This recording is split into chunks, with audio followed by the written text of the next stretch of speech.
नमस्कार, मी रुपाली रूपम रेसिपीजमध्ये तुमचं मनपूर्वक स्वागत करते। सणासुदीचे दिवस सुरू आहेत आणि सणासुदीच्या दिवसामध्ये आपल्याला नेहमी काहीतरी गोड पदार्थ बनवावा लागतो। तर तुमच्यासाठी आज मी पाकातला चिरोटा ही रेसिपी दाखवणार आहे। अगदी झटपट होणारी आणि खूप सारे लेयर असणारा पाकातला चिरोटा आज आपण पाहणार आहोत। तर पाकातला चिरोटा बनवण्यासाठी आपण पाव किलो मैदा घेतलेला आहे। पाव किलो मैद्यामध्ये अगदी चवीनुसार थोडंसं मीठ घालायचं आहे आणि त्यामध्ये मी घालणार आहे एक 4 चमचे साजूक तूप। तूप आहे ते थोडंसं वितळून घेतलेलं आहे, गरम केलेलं नाहीये। आणि थोडंसं पाणी घेऊन हा मैदा आपण छान घट्टसर मळून घेणार आहोत। खूप पण घट्ट नाही, खूप पण लूज नाही, असा मीडियम असा हा मैदा आपल्याला छान मळून घ्यायचा आहे।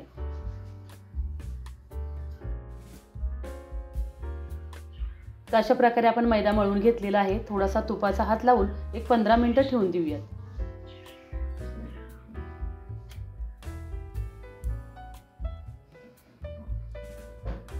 तोपर्यंत आपण आता पाक तयार करून घेऊयात। पाक बनवण्यासाठी आपण पाव किलो साखर घेतलेली आहे।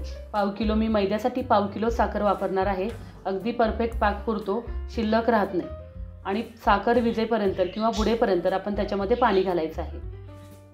एकसारखं हलवत राहायचंय, साखर आपल्याला खाली लागू द्यायची नाहीये। आणि चिरोट्यांसाठी आपल्याला हा खूप कडक पाक करायचा नसतो किंवा एक तारी पण पाक करायचा नसतो। जसा गुलाबजामसाठी आपण पाक तयार करतो तशाच पद्धतीने पाक तयार करायचा असतो, फक्त चिकट असा झाला पाहिजे। अगदी परफेक्ट आपला पाक तयार झालेला आहे। हाताला चिकट लागतोय। अगदी 2 ते 3 वेलची मी फक्त थोड्याशा कुटून घातलेल्या आहेत आणि थोडंसं आपण घातलेलं आहे केशर, कलर येण्यासाठी आणि छान सुगंध येण्यासाठी। चवीनुसार थोडंसं पाकामध्ये मीठ घालूयात। आता गॅस बंद करूयात। आपला पाक अगदी परफेक्ट तयार झालेला आहे। झाकण ठेवूयात। पाक आपल्याला थंड होऊ द्यायचा नाहीये आणि 15 मिनिटांमध्ये आपलं पीठ पण छान भिजलेलं आहे।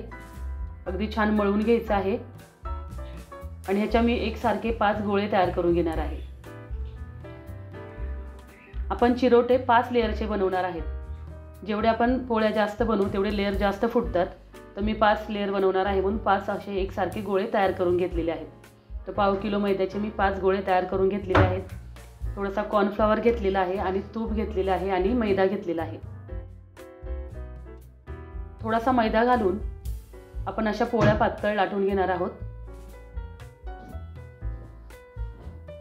खाली चिटकू नये म्हणून मी मैदा वापरलेला आहे। जी मी पोळी लाटते ती अगदी पातळ लाटायची आहे।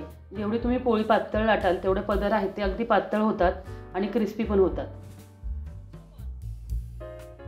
एवढी मोठी मी पोळी लाटून घेतलेली आहे। अगदी पातळ अशी पोळी ही लाटलेली आहे।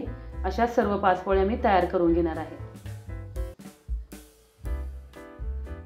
तुम्ही नेहमी सगळे म्हणत असता की ताई कमी प्रमाणात दाखवा, म्हणून आज मी कमी प्रमाणात दाखवलेले आहे। अगदी पाव किलोचे हे चिरोटे मी तुम्हाला दाखवलेले आहेत। अशा प्रकारे आपण 5 पोळ्या तयार करून घेतलेल्या आहेत। आता सुरुवातीला एक पोळी घेतलेली आहे, त्यावर आपण साजूक तूप घेतलेलं आहे। साजूक तूप आपण थोडंसं पातळ करून घेतलेलं आहे।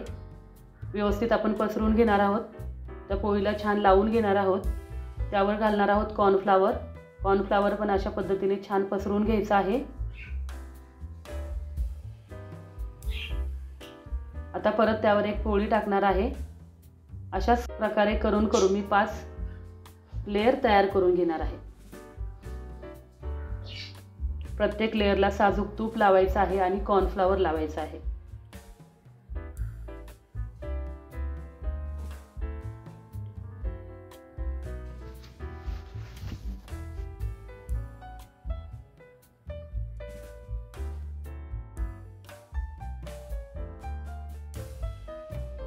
अशा प्रकारे आपण 5 पोळ्या व्यवस्थित कॉर्नफ्लॉवर तूप लावून घेतलेल्या आहेत। पोळीची साईज पण तुम्हाला मोठी दिसत असेल, म्हणजे आपला जो रोल आहे तो अगदी मोठा होतो आणि जास्त लेयर सुटतात। आता ह्याचा आपण अगदी घट्ट रोल तयार करून घ्यायचा आहे। निम्मा रोल फिरून झाला की साईडनी थोडंसं पाणी लावून घ्यायचं आहे, म्हणजे आपले जो रोल आहे तो अगदी घट्ट तयार होईल।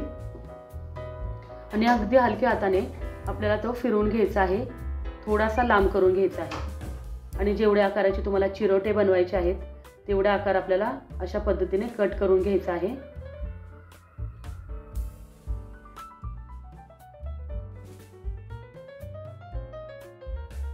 एवढ्या आकाराचे मी गोळे तयार करून घेतलेले आहेत। आता ज्या साईडला आपण पदर फुटलेले असतात किंवा लेअर फुटलेले असतात त्या साईडला अशा पद्धतीने थोडंसं प्रेस करून घ्यायचं आहे आणि अगदी हलक्या हाताने आपल्याला लाटून घ्यायचं आहे.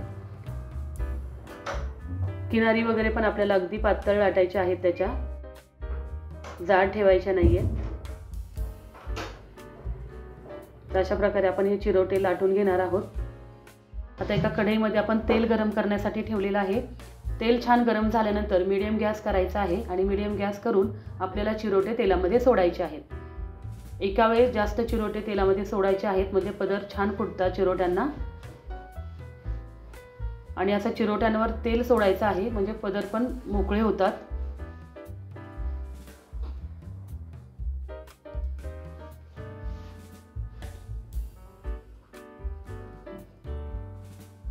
अशा प्रकारे गरम गरम तेल चमच्यानी चिरोट्यांवर सोडायचं आहे.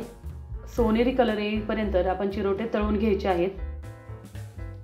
आणि गरम गरमच चिरोटे आपल्याला पाकामध्ये अशा प्रकारे फक्त बुडवून घ्यायचे आहेत. जास्त वेळ आपल्याला ठेवायचे नाही आहेत. फक्त गरम गरम चिरोटे असतानाच त्यावर थोडेसे ड्रायफ्रूट टाकायचे आहेत म्हणजे ते चिरोट्यांना चिटकून राहतात.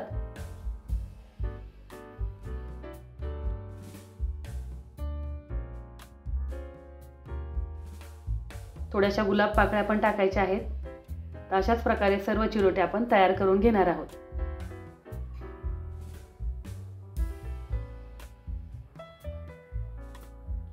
तर अशा प्रकारे आपले हे चिरोटे तयार झालेले आहेत.